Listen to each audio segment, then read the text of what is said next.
এসআইআরকে কেন্দ্র করে বাংলার রাজ্য রাজনীতি ক্রমশ উত্তপ্ত হচ্ছে।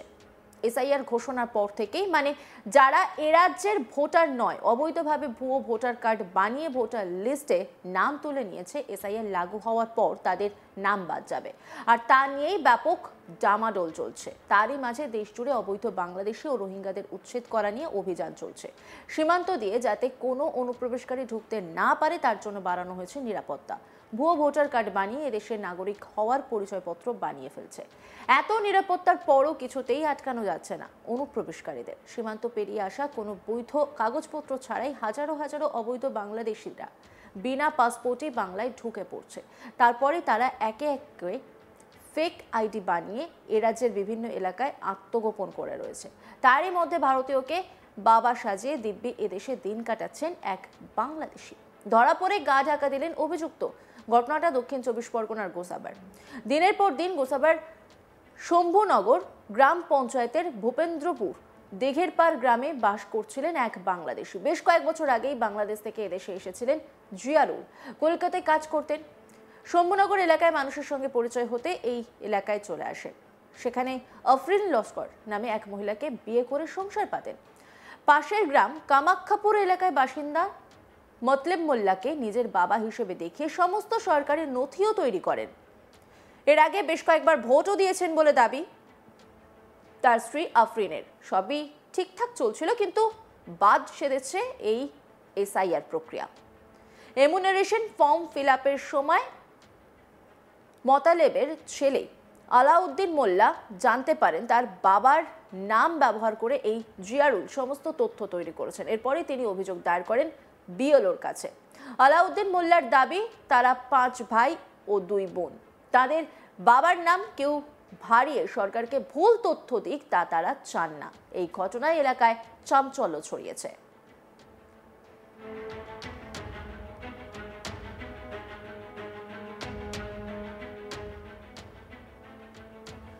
অভিযোগকারী ব্যক্তি আলাউদ্দিন মোল্লা, তিনি কি বলছেন শুনবো। আমি জানতে পারলাম যে আমার বাবার নাম আমার পাশের গ্রামে একজন ইউজ করছে। আমি সঙ্গে সঙ্গে বিয়ালারকে কমপ্লেন জানিয়ে দিলাম। বিয়ালার সাহেব কতদূর কি করবে না করবে আমরা সঠিক বলতে পারবো না। আমরা কমপ্লেন ওকে জানিয়ে দিয়েছি। মানে পাশের গ্রামের কে ব্যবহার করছে? পাশের গ্রামে একজন জিয়াউল বলে ভদ্রলোক। এখন বাড়ি কোথায় আমরা ঠিক জানি না।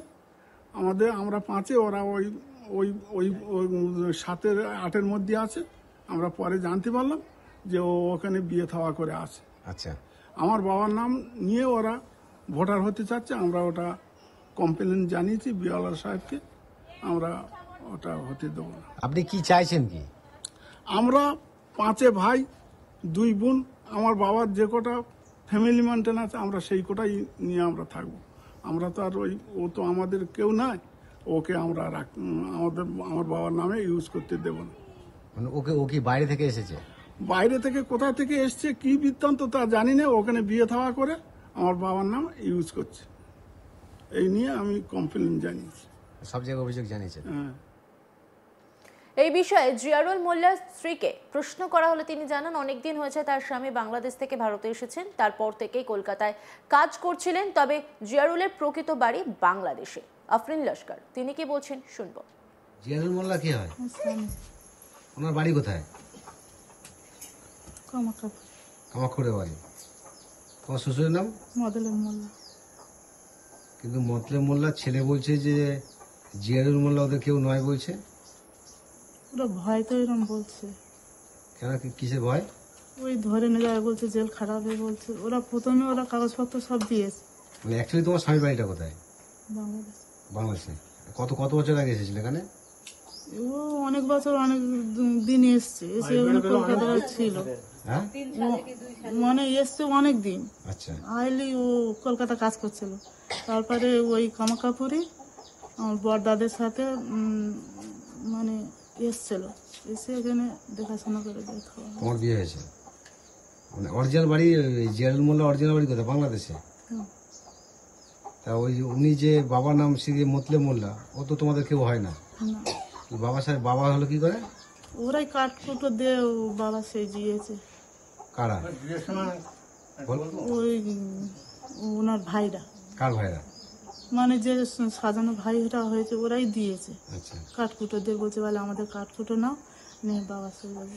বাবা সাজিয়ে মানে হ্যাঁ বাবা সাজা, আমার বাবার নেই, তুমি বাবা করো। এ বিষয়ে বিএলও প্রলয় কুমার সর্দার কি বলছেন শুনবো। হ্যাঁ, এরকম অভিযোগ আমি পেয়েছি। আলাউদ্দিন মোল্লা আমার বাড়িতে এসেছিলেন সকালবেলা এবং তিনি অভিযোগ করেছেন যে জিয়ারুল মোল্লা তার বাবাকে বাবা বানিয়ে এখানে ভোটার হয়েছে 30 পার্টে, এবং আবার দেখছি তার ছেলে রমজান মোল্লাও তার বাবাকে বাবা করেছে, সেটা ঠিক আছে, কিন্তু সেখানে বাবা দেখাচ্ছে রমজানের জিয়াউর রহমানের বাবা হচ্ছেন সাদ্দাম, এই হিসেবে দেখানো হয়েছে। দুটোই ভুল, দুটোই ভুল, মানে দুটোই ফলস কেস। এটা এরা কোথা থেকে এসেছে না এটা ওদের আমি শুনেছি এটা ওরা বাংলাদেশ থেকে এসেছে, এবং আমি যখন ওই পাড়ায় গেছিলাম তখন প্রত্যেকটা গ্রামবাসী আমাকে অভিযোগটা করেছিল যে এইখানে বাংলাদেশে আছে, আপনি একটু দেখুন। কিন্তু আমি এই খবর পেয়ে আবার ফর্ম ফিল আপ করে ওটা রেখেছি এবং আমার ঊর্ধ্বতন কর্তৃপক্ষকে এটা ব্যাপারটা জানিয়েছি। এই ঘটনাকে কেন্দ্র করে শুরু হয়েছে রাজনৈতিক চাপানুতর। তৃণমূলের দাবি ওই ব্যক্তি বাংলাদেশ থেকে শম্ভুনগরে কি করে এলো, বর্ডারে বিএসএফ তাহলে কি করছে, এর দায় আমাদের নয়। তৃণমূল নেতা কি বলছেন শুনবো। তাদের মাধ্যমে ইতিমধ্যে আমরা জানলাম, নিশ্চিতভাবে সেটা তার পুলিশ যথোপযুক্ত ব্যবস্থা নেবে এবং তাকে বাংলাদেশে, তার যদি প্রমাণ বাংলাদেশেরই লোক হয়ে থাকে তাহলে বাংলাদেশে ফেরত যেতে হবে। কিন্তু বাংলাদেশ থেকে শম্ভুনগরে এলো কিভাবে, বিএসএফ করছে এটা কি, দেশের স্বরাষ্ট্রমন্ত্রী অমিত শাহ কি করছে, স্বরাষ্ট্রমন্ত্রীর অধীনস্থ বিএসএফ, সেই বিএসএফ এর দায়িত্ব কি রয়েছে সে সম্পর্কে নিশ্চিতভাবে আপনাদের কাছে আমি প্রশ্ন করতে চাই। আর তার সঙ্গে আপনাদের মাধ্যমে আমি জানতে চাই যে দেশের বিগত বছরে যে দেশের যিনি স্বরাষ্ট্র প্রতিমন্ত্রী ছিলেন নিশীথ পরামানিক, তিনিও বাংলাদেশের। আপনারা জানেন বিজেপির একজন বিধায়ক অশোক কীর্তনিয়া, তার বাবা মা আজও বাংলাদেশের ভোটার। তাহলে একজন দেশের স্বরাষ্ট্র প্রতিমন্ত্রী হয়ে যাচ্ছে, মেম্বার অফ পার্লামেন্ট, একজন বিধায়ক হয়ে যাচ্ছে, তারা যদি বাংলাদেশি হয়, কে একজন কোথা থেকে বাংলাদেশ থেকে এসে বর্ডার সিকিউরিটিকে হয়তো পয়সার বিনিময়ে এসে এখানে বসবাস করছে, তার দায় তো আমরা নিতে পারবো না। এরপরে অন্যদিকে বিজেপি আবার রাজ্যের শাসক দলের ঘাড়ে দোষ চাপিয়েছে। বিকাশ সরকার বিজেপি নেতা, তিনি কি বলছেন শুনবো। এই গোসভা বিধানসভায় আজকের পাঠানকালী গ্রাম পঞ্চায়েতে সেখানে ভুয়ো জন্ম সার্টিফিকেট, ভুয়ো মৃত সার্টিফিকেট নির্মাণ করে পঞ্চায়েত প্রধান থেকে আরম্ভ করে আর পঞ্চায়েতের সমস্ত অফিসাররা যৌথভাবে আজকের দেশদ্রোহী কার্যকলাপে লিপ্ত হয়েছে। গোসভা বিধানসভার সমস্ত পঞ্চায়েতে আজকে যদি আপনারা পূর্ণাঙ্গ তদন্ত করা যায় দেখতে পাবেন হাজার হাজার রোহিঙ্গা অনুপ্রবেশকারী বাংলাদেশি আজকে আত্মগোপন করে রয়েছে।